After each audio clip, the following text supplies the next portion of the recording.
Hey guys, welcome back to the Jedi Knight of the Woods channel, and thanks very much for stopping by.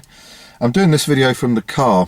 Quite often when I'm at work, I'll pop out in the car and come down to this little spot that I enjoy, just a half a mile or so from work, and spend the time reading through some books. So I decided that the next book review I was going to do, I would do it from the car, mainly because, you know, once I've finished reading these things, it's fresh in the mind.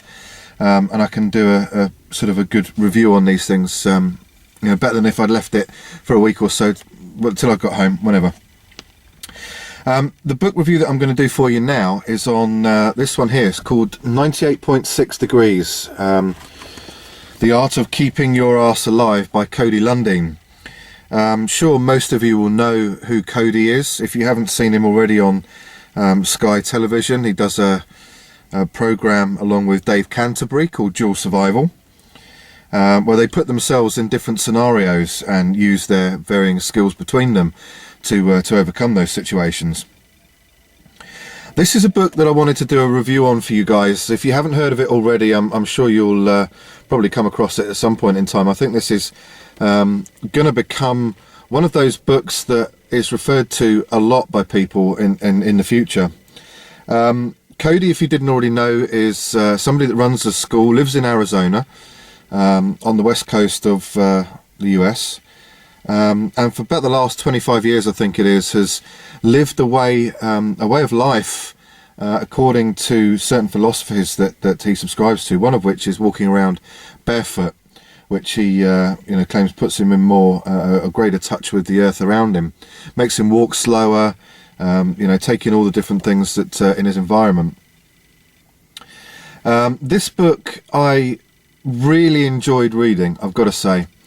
The main philosophy about this, or that runs through this book, is it's not about keeping this book in your pack. It's not about waiting until you get into a scenario that could potentially be life-threatening. It's about proper preparation. And that's really proper preparation for any situations where you're finding yourself out in the wilderness. You call it the wilderness, the outdoors.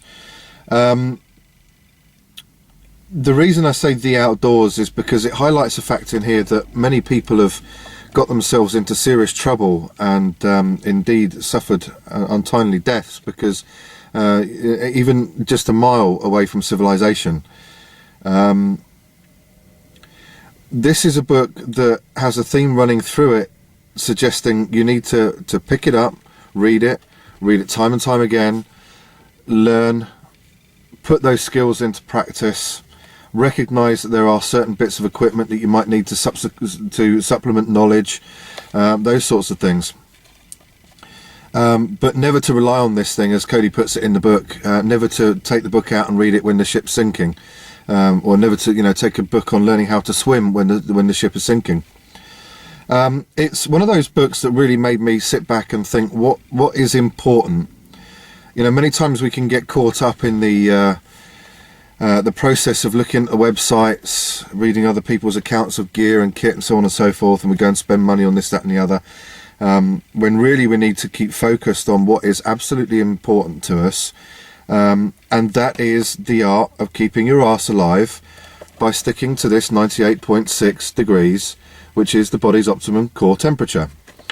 The biggest killers outdoors anywhere are going to be through exposure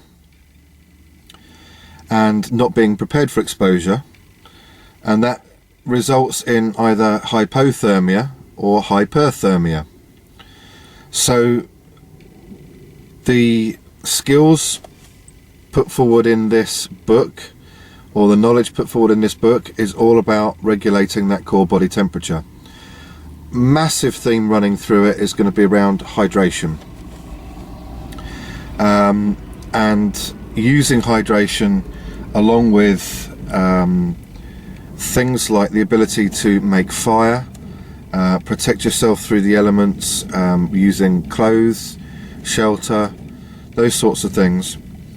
a recognition when things are likely to turn bad, because ultimately, you know, it's not one single thing that ends up killing you 99.9% of the time. It's a combination of different things where, you know, you're out for a drive in the woods or the wilderness, in some outdoors place, remote location, and your car breaks down. The weather suddenly turns, it gets a lot colder. You decided not to pack that extra jumper or coat.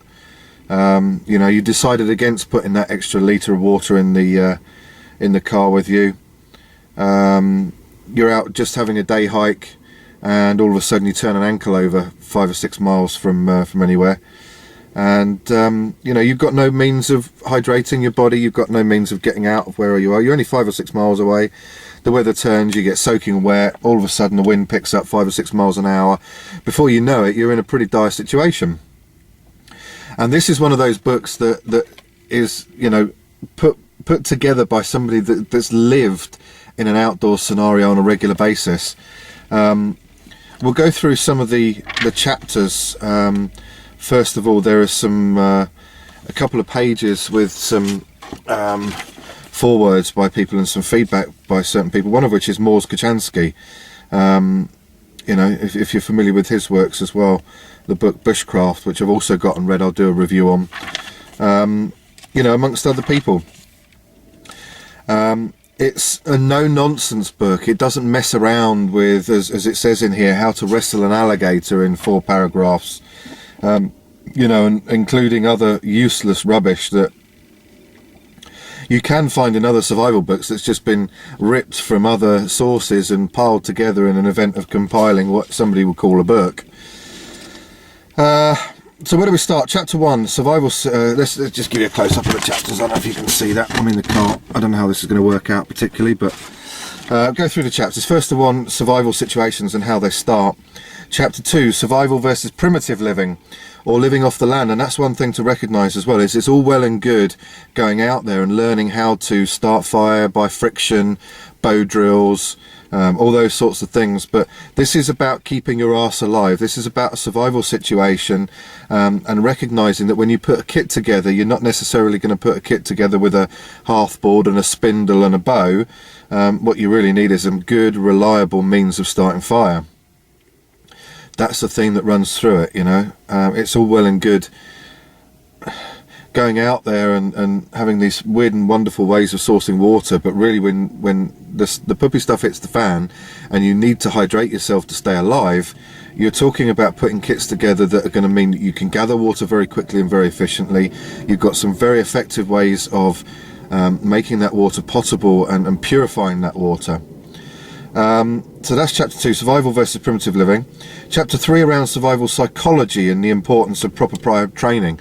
So being comfortable with those skills, learning those skills, putting them into practice regularly, so when the time comes that you need to use them to survive, you know, you're not going to be there wondering what on earth it was you did previously. Talking about fear and how adrenaline works. Dealing chapter 5 with the survival scenario, attitude, adaptation and awareness. Chapter 6 is around reducing the threat of the survival situation, so using the 7 P's of, if I get this right, proper prior preparation prevents piss poor performance. Chapter 7, what it takes to stay alive. Chapter 8, the most common ways to push up daisies in the outdoors, so talking again about exposure amongst other things. How your body loses and gains heat, which is an interesting chapter. It gets quite scientific in that goes into all the different ways that your body gains and loses heat. Your first line of defense, chapter 10. Chapter 11, a bit about your rescuers. That was a chapter I really liked as well, because more often than not, these sorts of books don't go into what it is those rescue services are going to be looking to achieve from any information that you've left behind, hopefully, or not left behind if you're taking chances.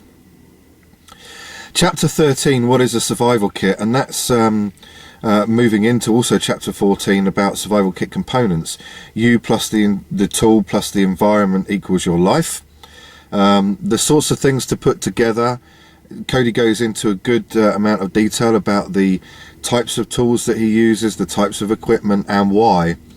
Chapter 15 a summary, and chapter 16 some drawings, notes, summary, so on and so forth. So going through some of those things, you know, it's really about people sort of having this "it won't happen to me" mentality, and changing that for a mentality of preparedness.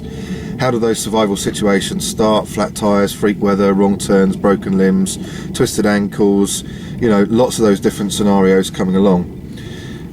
It gives some great real life examples in here as well, and I won't go into those. I'll let you make your mind up whether you want to get the book and buy it or not. But you know, these little summary pieces here, they've got some summary boxes that summarize the chapter's main points, if you like. Things like the 10 or 11 essentials, a positive attitude, fuel, in terms of food. These are not necessarily in, you know, the correct order, but they're in an order. An ability to get dry with shelter, to make fire, know where you're going with navigation, signalling, first aid, you know, essentials, that sort of thing. It talks about the importance of sleep as well, which is another good thing. I mean, people don't actually realise that when you're out there and you're having to spend time you know, in the wilderness, actually sleep is a pretty critical thing, and the ability to actually get a certain period of sleep can, you know, recharge the batteries and make the all-important difference between surviving or not. Some really amusing pictures all the way through as well, things like this with a guy wetting himself when a bear comes along because of fear. There's some great bits on controlling fear in other people, how to control fear in yourself, how to manage that fear more often than not, because everybody feels it. You know, it doesn't matter how much training you've done, whether you've been a member of services personnel, army trained, you've just read lots of books and you think, you know, great, I've amassed a ton of knowledge. Everybody feels fear. Really good amount of detail on how you end up losing heat or gaining heat that will ultimately kill you as well. I think I paid around about £7 for this via Amazon. There's some really good pictures in there that actually show you the kit that Cody uses and recommends. Got a good section on matches, how to prepare them, making sure your kit is visible, having lighters, you know, a whole sort of section going on what type of lighters to use. Not just go and get a lighter, but make it one that's got a see-through chamber. Pretty commonsensical really, but let's face it, you know, how many people actually think about that? Using Fresnel lenses for fire starting. Tons of different stuff in there. Really great book, guys. I would highly recommend it. So I paid about £7 for it on the usual price of $17 US from Amazon. One of those books I would heartily recommend, called 98.6 Degrees, The Art of Keeping Your Arse Alive. Thanks very much, guys. Hope you enjoyed the review, found it useful. If you've got any feedback on these reviews, what you'd like me to go into a bit more detail, then feel free to put a recommendation up there. Otherwise, thanks very much. Please rate, subscribe, and see you in the next video.